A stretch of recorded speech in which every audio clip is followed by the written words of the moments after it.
Hello friends, இன்னைக்கு ஜனவரி 1 current affairs நம்ம பார்க்க போறோம். 1. எண்ம சாதனங்களின் பாதுகாப்புக்கு மத்திய அரசு அறிமுகப்படுத்தியுள்ள வலைதளம்.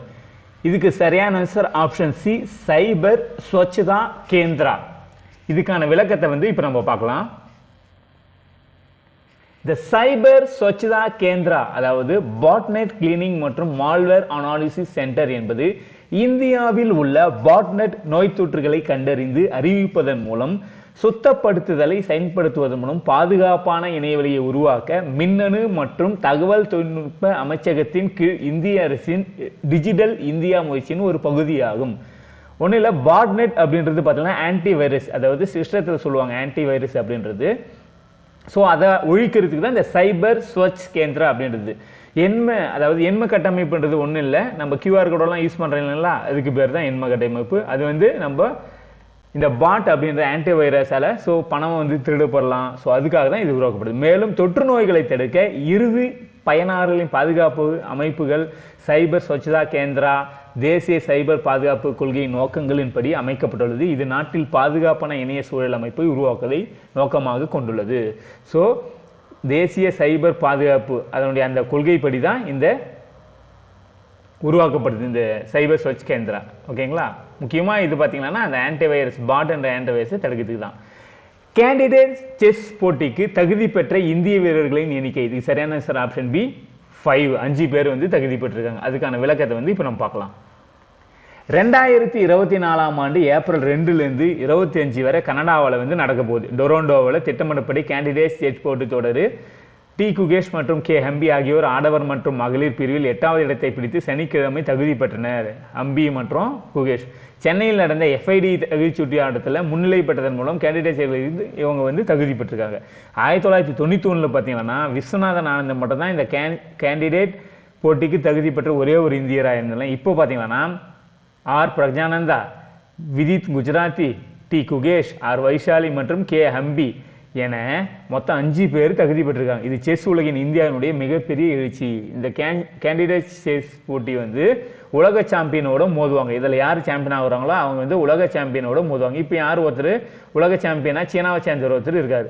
இதில் வின் பண்ணுறவங்க இந்த கேண்டிடேட் செஸ்ல யார் சாம்பியன் ஆகுறாங்களோ அவங்களுக்கும் ஏற்கனவே இருக்கிற உலக சாம்பியன் 2 பேருக்கும் போட்டி நடக்கும். இதில் யார் வின் பண்ணுறாங்களோ அவங்க தான் உலக செஸ் சாம்பியனாக வருவாங்க.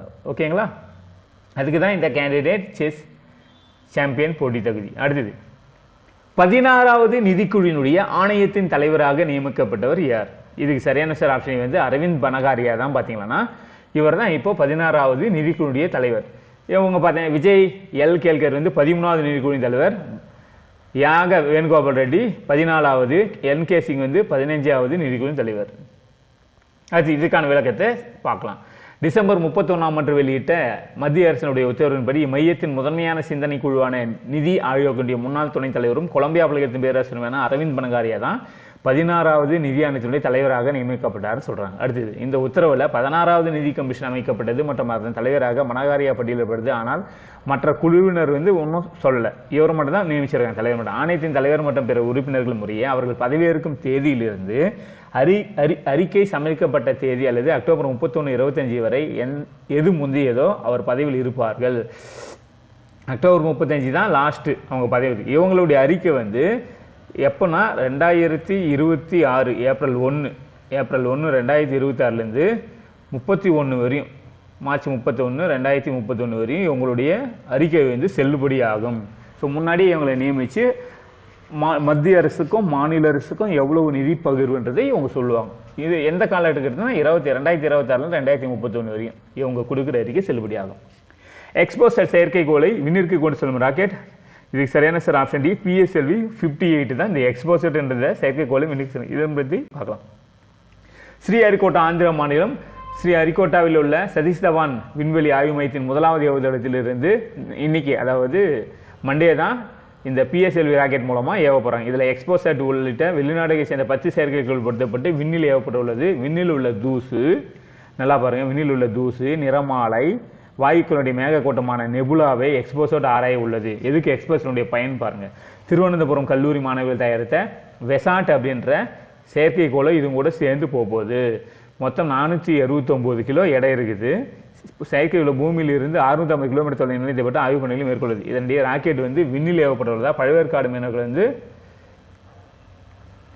கடலுக்கு செல்ல தடை.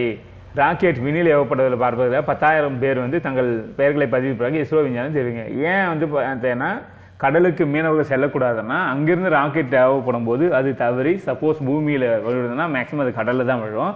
குறிப்பாக அதனுடைய டார்கெட் வந்து பழவேற்காடு பகுதியாக இருக்கிறதுனால அவங்க மீனவர்கள் வந்து பார்த்தீங்கன்னா கடலுக்கு செல்லக்கூடாதுன்னு சொல்லிட்டு சொல்லியிருக்காங்க. ஓகே ஃப்ரெண்ட்ஸ், இன்றைக்கான கரண்ட் அஃபேர்ஸ் கண்டிப்பாக உங்களுக்கு பயனுள்ளதாக இருந்திருக்கு நான் நம்புறேன். இன்றைக்கி பார்த்ததுல இந்த 2 கொஸ்டின் நீங்கள் முடிஞ்சால் கீழே கமெண்ட்டில் டைப் பண்ணுங்கள். 1, 16வது நிழுக்கினுடைய தலைவராக நியமிக்கப்பட்டவர் யார்? 2, கேண்டிடேட் சீஃப் தகுதி போட்டிக்கு தகுதி பெற்ற இந்திய வீரர்களுடைய எண்ணிக்கை எத்தனை? இந்த 2 கொஸ்டின் ஆன்சரை நீங்கள் கீழே கமெண்ட்டில் டைப் பண்ணுங்கள். கண்டிப்பாக இன்றைக்கி இந்த கரண்ட் அஃபேர்ஸ் உங்களுக்கு பயனுள்ளதாக இருந்திருக்கும். முடிஞ்ச ஒரு லைக் பண்ணுங்கள், ஷேர் பண்ணுங்கள், கமெண்ட் பண்ணுங்கள். ஓகே ஃப்ரெண்ட்ஸ், மீண்டும் நம்மள நாளைக்கு இதே மாதிரியான கரண்ட் அஃபேர்ஸில் பார்க்கலாம். தேங்க்யூ.